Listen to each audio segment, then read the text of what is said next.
शिल्पा राव कहाँ को मिली आप? कॉलेज से आपने पकड़ा था उन्हें? मुझे याद है डायरेक्टली मुझे कॉल किया था जहर के बाद के साथ मिलकर अगर कुछ संगीत का मौका बन सकता है।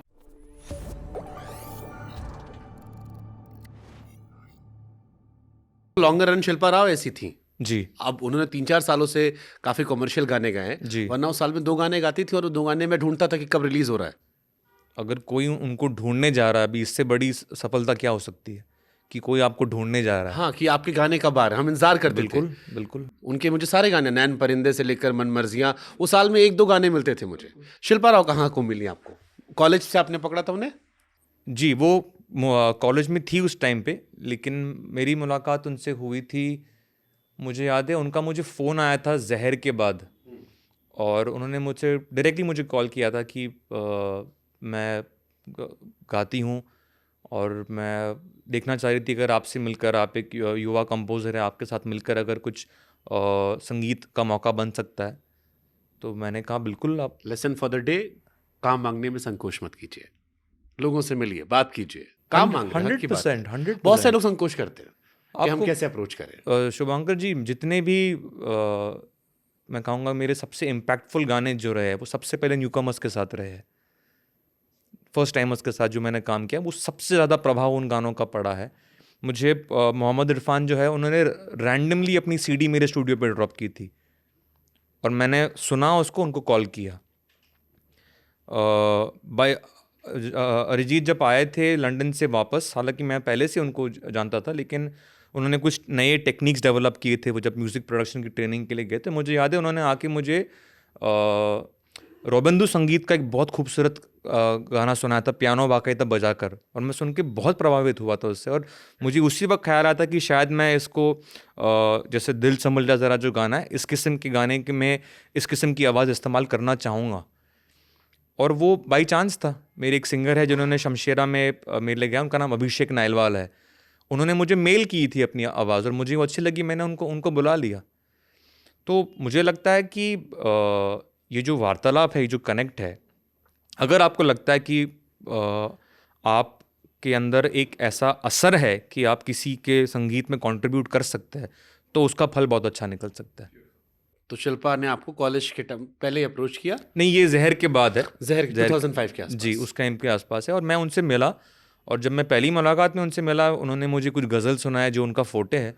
मैंने वहीं पर सुन के देखा कि आपकी आवाज़ इतनी अनोखी है, आपकी आवाज़ की जो खनक है इतनी अनोखी है, आपका तलफ़ुज़ का बहुत उच्चारण अलग है। बोला डेफिनेटली इनको करना चाहिए। आई थिंक लगभग 6-8 महीने बाद मुझे मैं जब तोसे नाना लागे जब उसकी धुन बना रहा था, सबसे पहले मैंने उनको बुलाया। तो उसमें कोई रिसर्च नहीं था, कोई ट्रायल एंड एरर नहीं था। मैंने उनको बुलाया, उन्होंने मुखड़ा गा दिया, इम्पल्सिवली गा दिया।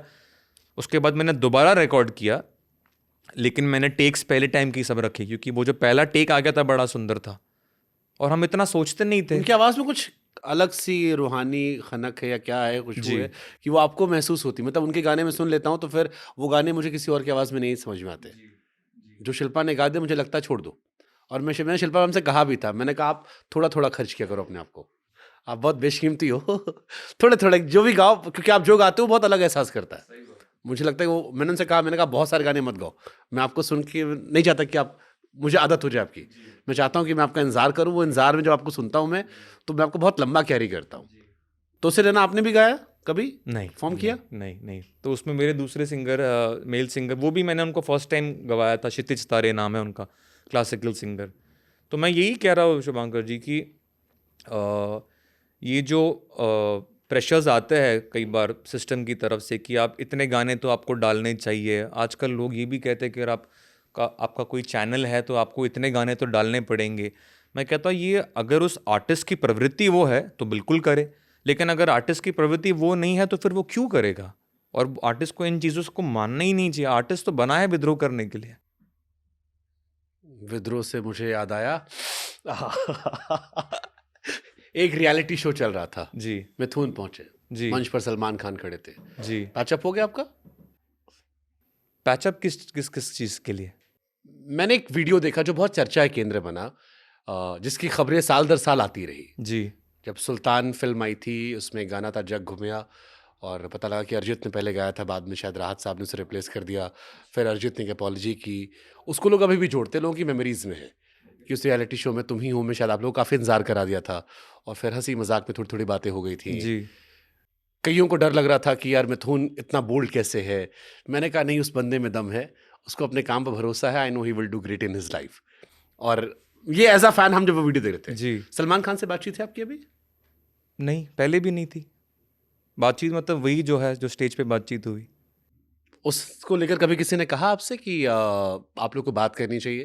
क्योंकि अरिजीत ने बहुत कोशिश की, अरिजीत ने 2 पैचअप भी कर लिया, फाइनली उनके लिए गा रहे, जी। वरना जी। कई सालों तक जी। ऐसा जी। इंडस्ट्री में हमें सुनाई पड़ता था कि शायद उन्हें बैन कर रखा है। अच्छा। कुछ गाने रिप्लेस भी किए गए, जैसे मैंने सुल्तान का जिक्र किया, जी। जग घूमे, और अरिजीत ने बहुत लंबी चौड़ी पोस्ट की थी, क्योंकि वो सार्वजनिक पोस्ट, इसलिए मैं उसका जिक्र कर सकता हूँ। कभी आपको किसी ने कहा कि जो हुआ वो नहीं होना चाहिए था? आपने सोचा उस घटना के बारे में? आई एम श्योर पहले कभी आपने शायद इस बारे में बात नहीं की होगी। नहीं, मैंने बात नहीं की है, और मुझे लगता है कि उस कन्वर्सेशन हमारे बीच जो वार्तालाप हुआ उसके बाद में और कुछ बोलने की ज़रूरत नहीं शुभंकर जी, क्योंकि वो एक अपने आप में मुकम्मल वार्तालाप है। हाँ, मतलब मैं आपका जो स्टैंड था मैंने देखा, आप अपनी जगह पर सही थे, आपने अपनी बात रखी, और वो सही बात थी जो आपने रखी। वो मैं उससे even being a Salman Khan fan, मैं आपकी बात से इत्तेफाक रख रहा था कि जो शेर नहीं है कि उसूलों पे आ चाहे तो टकराना ज़रूरी है, हो जिंदा तो जिंदा नजर आना ज़रूरी है। हाँ, मैंने उसको इतनी गहराई से देखा भी नहीं। मेरे लिए तो बस it was just a moment on stage. कभी किसी ने आपके करीबियों में जिक्र नहीं किया? क्योंकि इंडस्ट्री छोटी है आप लोग की, सब तो आपस में ही रहते होगे। कि बहुतों लोगों के बिल्कुल वेल विशर्स है, बहुत सारे लोगों के पॉइंट ऑफ व्यू हो सकते हैं, लेकिन मैं हमेशा अपने पॉइंट ऑफ व्यू से चला, और मुझे हमेशा लगा कि that was the complete conversation. उसके बाद में और कुछ कहने की ज़रूरत नहीं है। सलमान खान ने भी कभी अप्रोच नहीं किया आपको? जी नहीं, जी नहीं। कभी किसी फिल्म में भी आप लोग साथ नहीं आए? नहीं, हमने उसके पहले भी कभी काम नहीं किया था, उसके बाद भी कभी नहीं किया। कभी कर सकते हो काम साथ में? बिल्कुल, और क्यों नहीं, मैं बिल्कुल ओपन हूँ। वो घटना होना ठीक था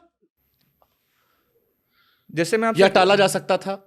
क्योंकि वो लोगों के जहन में रहेगी, वो मंच पर हुई थी। दो तीन घटनाएं ही ऐसी हैं। एक आशुतोष गोवारिकर जी की घटना है जो ऐसी हुई थी, जो लोगों को याद रह गई। एक मिथुन की थी, क्योंकि वो तुम ही वो फटा था उस टाइम। तो जैसे मैं कह रहा हूँ शुभंकर जी, मेरे लिए वो एक कन्वर्सेशन था, और जैसे आपने कहा कि एक मोमेंट था, और वो बात वहीं पर ख़त्म हो गई, तो उसके बाद में मुझे लगता है उस कन्वर्सेशन को स्ट्रेच करना वो नामुनासिब है। उस कन्वर्सेशन के ऊपर जब आप किसी व्यक्ति से मिलते हैं, आपको कुछ लगता है, आपका एक पॉइंट ऑफ व्यू है, आप शेयर करते हैं, उसके बाद में आप ये नहीं सोचते कि ये कन्वर्सेशन होना चाहिए था, नहीं होना चाहिए था। मुझे लगता है कि उसके बाद में बहुत से लोगों ने मेरी प्रतिक्रिया उसके बाद भी लेने की कोशिश की, लेकिन आई डोंट थिंक कुछ और वो मैटर और समय डिजर्व करता है। जब अरिजीत ने अपॉलॉजी की थी, जी। How you see that? Just reaction आपका कि आप क्योंकि वो घटना आप दोनों को मिलाकर हुई थी। जी। जी। मजाक मजाक में उन्होंने कुछ कहा, आपने अपना एक स्टैंड किया। जब अरिजीत की अपॉलॉजी आई, बहुत बहुत लंबी अपॉलॉजी थी, हाउ यू सी दैट? मैं उनका व्यक्तिगत एक डिसीजन मानता हूँ उनको, कि he must have felt very strongly about it too, उनको लगा होगा कि उनको ये चीज़ डालनी चाहिए, तो I see it as his personal space कि उनको ऐसा करना, he felt the need to do that and he did it. और मुझे खुशी भी है कि उन्होंने क्या कहते हैं, साथ में पैचअप वर्ड से तो मैं पता नहीं, मैं इतना संबंध रखता नहीं हूँ, लेकिन उन्होंने साथ में काम किया, मुझे इस बात की बहुत खुशी है। आपकी वाइफ सलमान साहब बहुत अच्छा काम करते हैं, सलमान खान बहुत तारीफ करते हैं उनकी। जी, इनफैक्ट वो पिता समान है पलक के लिए, और हमारे विवाह पर उन्होंने हम दोनों को आशीर्वाद भी भेजा। तो मैंने सलमान को बहुत तारीफ करते हुए देखा, पलक जो जी। सोशल वेलफेयर काम करती हैं लोगों के लिए, हार्ट के लिए, तो उसकी मैंने बहुत सारी क्लिप्स देखी, बहुत सारी तारीफ देखी। उनकी फिल्म में एक बहुत अच्छा गाना भी उनका था, सैया तू कमाल। हाँ जी, प्रेम रतन धन पायो। धन पायो। और भी उन्होंने बहुत अच्छे गाने किए, और मैं उनका जो एक आशीर्वाद रूपी किरदार है पलक के जीवन में, उसकी बहुत कदर करता हूँ। पलक से कैसे मिले आप? कब आपको एहसास हुआ कि प्यार हो गया? दुनिया को तो प्यार करवा रहे हो आप। एक्चुअली प्यार तो क्योंकि मैंने आप लोग के बहुत सारे वीडियोस देखे, मेरे को उसको देख के समझ नहीं आया कब ये मोमेंट था जब ये डिसाइड हुआ। शादी डिसाइड हो गया, एक म्यूचुअल रिस्पेक्ट दिखाई पड़ती है, एक दूसरे को खूब कॉम्प्लीमेंट्स दिखाई पड़ते हैं, बट वो बटरफ्लाई वाला जो आपने अपने गानों में लोगों को दिया है वो कब हुआ था? वो अब चल रहा है। क्योंकि बड़ा डिसेंट सा मेरे को रिश्ता दिखता है, बहुत ही सम्मान है, एक दूसरे को लेकर जो शब्द है वो बहुत अच्छे हैं, बट हस्बैंड वाइफ का रिश्ता कुछ थोड़ा अलग भी होता है। वो बॉयफ्रेंड गर्लफ्रेंड वाला अब बन रहे हो आप लोग? हाँ जी, वो अब हम बने हुए हैं क्योंकि हमें उस वक्त समय नहीं मिला इतना, और बहुत एक मेरी तरफ से जो पहल भी हुई उसके कोई बैक स्टोरी नहीं थी। मुझे एक दिन बहुत स्ट्रांगली ये फील हुआ कि कि she is the one. Yes. किस साल फील हुआ था ये? ये आई थिंक लॉकडाउन के आसपास का समय होगा। ओके, लॉकडाउन ने कुछ अच्छा भी किया है। हाँ, मुझे लगता है लॉकडाउन ने बहुत कुछ अच्छा किया है।